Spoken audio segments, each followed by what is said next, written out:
Hello! I've got a little bonus video this week because it's Easter coming up this weekend and I had an idea for a couple of little drawings, so I thought I would put those in my book today. Let's get into it! But first of all, how expensive are Easter eggs this year? They've been ridiculously priced in the supermarket, but we found a grand Ferrero Rocher in milk chocolate and dark chocolate. The packaging is adorable, and I thought these would be so much fun to draw and paint. They had 30% off them, so we figured we'd buy them, and I'd paint them before we get to eat them. I better hurry up because Nick's impatiently waiting to eat his one. But not until Easter Sunday, of course. Have you bought any yummy Easter chocolate or other treats for yourself? I know I shouldn't, but I could not resist that Ferrero Rocher.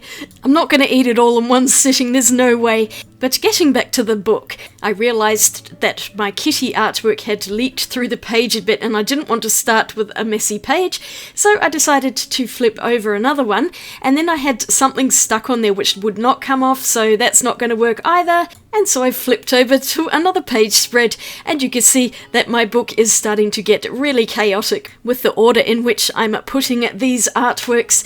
I decided to draw a chocolate on each page, and I'm using a brown Colorase pen to sketch it in. These were so hard to draw. Anything with spheres is really difficult, and I couldn't decide if I wanted the Ferrero Rocher label or not, so I drew it in here, but I was thinking it didn't look quite right, and so I figured I would try drawing some other bits in and see if it started to look better, but no, it just wasn't translating, so I ended up rubbing the whole thing out and turning the Ferrero balls around so that you can't see the labels.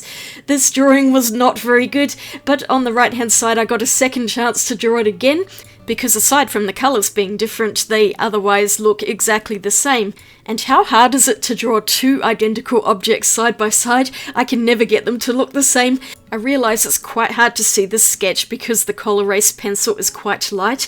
I'll be talking about them more in my next video because I actually did this video last minute. I filmed it on Monday and it's coming out 2 days later. I did consider swapping this one with my weekend video so that the Easter egg one would be on Easter, but I just decided I wanted to keep my schedule as it is and pop this one in as a bonus video. I'm actually going over my sketch with a regular pencil because I wasn't confident that I had the lines right, and I wanted to get the drawing as accurate as possible before I start painting. It just makes the painting process a lot easier. I definitely struggled the most with this frilly paper cup though. It's not looking right, and it took me quite a few goes to get the proportions correct. It's not right here, as my egg is far too long and skinny and not rounded enough. It was really bothering me, and I spent quite a lot of time rubbing it out and then going back over it, lifting up the paper cup, and eventually getting something that I was relatively happy with, although the drawing is still not perfect. There you can see it is slightly off kilter, but I just decided to go to the other one and see if I could make improvements to this one and just get it to look more accurate, and I do think the one on the right side is a better drawing. I'd also gained a bit of confidence, and this drawing went a lot quicker over here, and my lines are a lot cleaner, but that's alright because I'm going to paint over everything anyway. I left these overnight and came back to them. The one on the left isn't very good, but I was hoping I could fix it more when I started painting. Speaking of which, I've got some shiny gold paints, of course I do, and I thought these would come in handy. I got these at a craft show, so I'm not sure if I can find them online, but I will link them if I can. Any gold acrylic paint will do. And for the main part of the painting, I ended up using golden open acrylics. Now I have a video coming out on these, I've been working on it. Expect to see that in a few weeks because I still have a few things to do with that. I had filled up this box with all of the paints and I'm trying to use them up. I've had this going for about 2 months now. So you're going to see all of this in a future video, me filling it up and swatching them out. But the colours I have left are just right for these paintings. Now these are slow drying acrylics, and on this mixed media paper they take a few hours to a day to dry, and so it's really easy to blend them, although because my paints have been sitting in that box for a couple of months, they were starting to get a little bit on the gluggy side rather than being as liquidy smooth as they are when you put them straight out of tube, but they're still working pretty well, and I just am trying so hard to use them up before I put fresh paint out. For the milk chocolate one, I used yellow ochre, buff titanium, a little bit of burnt sienna and some burnt umber for the darker parts. All I was trying to do here was get light and shadow on the ball and try and make it look a bit more like it's actually sitting in the cup, which was helped by adding in the shadows. And then I'm painting the ribbon in the matching yellow ochre. I am going to go over all of this with sparkly gold paint, so I will be losing a lot of my underlayer.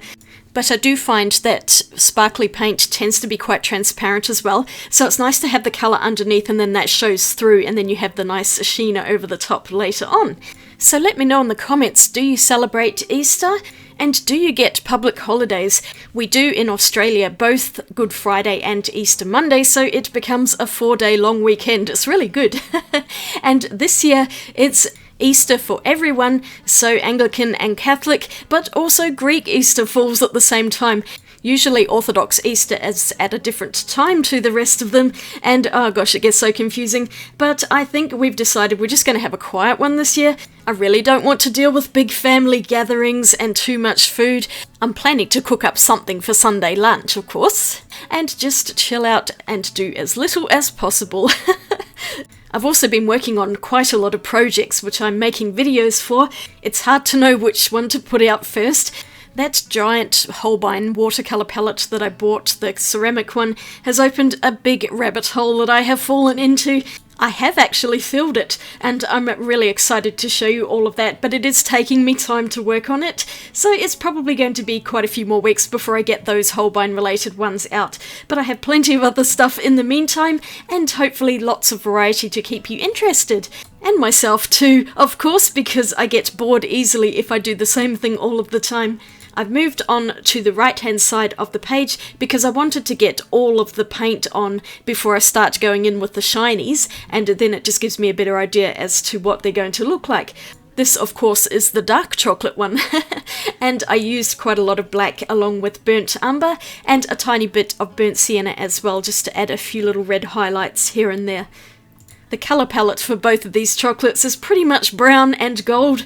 I could have added in other colours for the reflections in the ribbon, but I decided to keep it relatively simple and just add in lighter patches where the light would be reflecting to get that shiny look. It does become more apparent soon, but I'm basically just blocking in the colours for now, and then I will finesse everything a bit later on.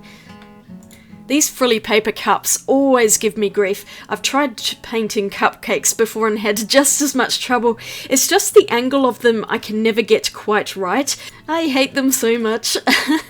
Anyway, I didn't do too badly with these ones, but now for the best bit, adding the gold. I'm using yellower gold on this one, and it just woke the whole thing up, bringing it to life and making it look like a foil wrapping, which of course I then had to add onto the ribbons as well because those were shiny.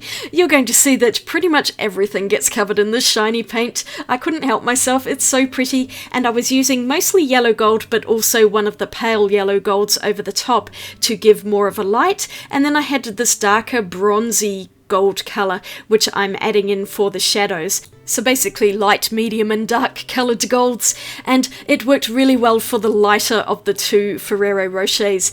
The other one not so much, and that's because none of my golds were really dark enough. I was really wishing I had a nice deep chocolatey metallic colour for that one, but I just made do with what I had. And now I'm going over here, you can see what I mean. This is the darkest gold that I have, but it looks so light on top of the dark brown that I've used. So I've just painted it on in little patches there with the dark brown coming through underneath.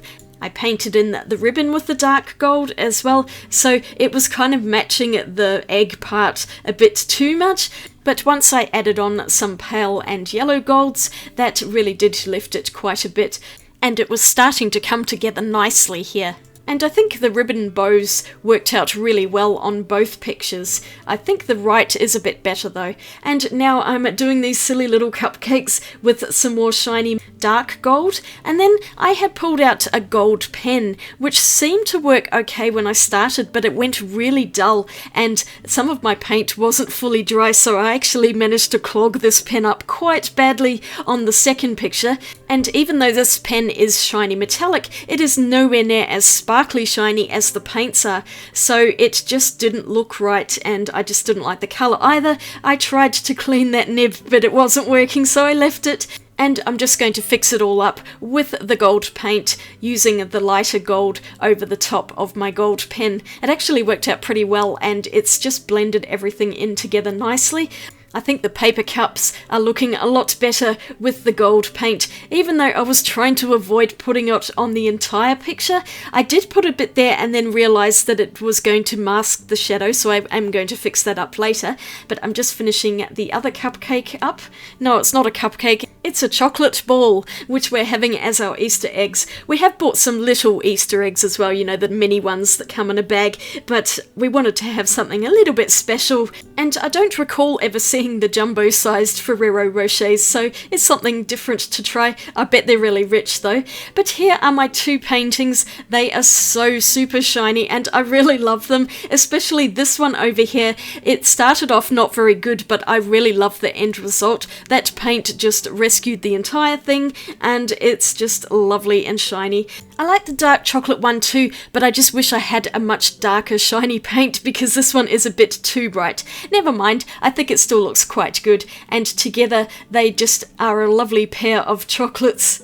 Okay, so they're not quite as round as the actual chocolates, but I still really like them. I think they've got quite a lot of character, and now we can eat these, yay! Now I put my hand in the paint and blotched it onto the paper. I've covered it up with some white paint. I couldn't decide if I wanted to add in a colourful background. I've decided just to leave it as is, but let me know if I should. Maybe I'll come back to these. Thank you so much for watching. I hope you enjoyed this. If you did, I'd really appreciate a thumbs up. And you also might want to subscribe for more videos because I got plenty coming. Here's a couple to watch in the meantime. I hope you have a great Easter if you're celebrating. And I'll see you again on the weekend. Swatch you later. Bye.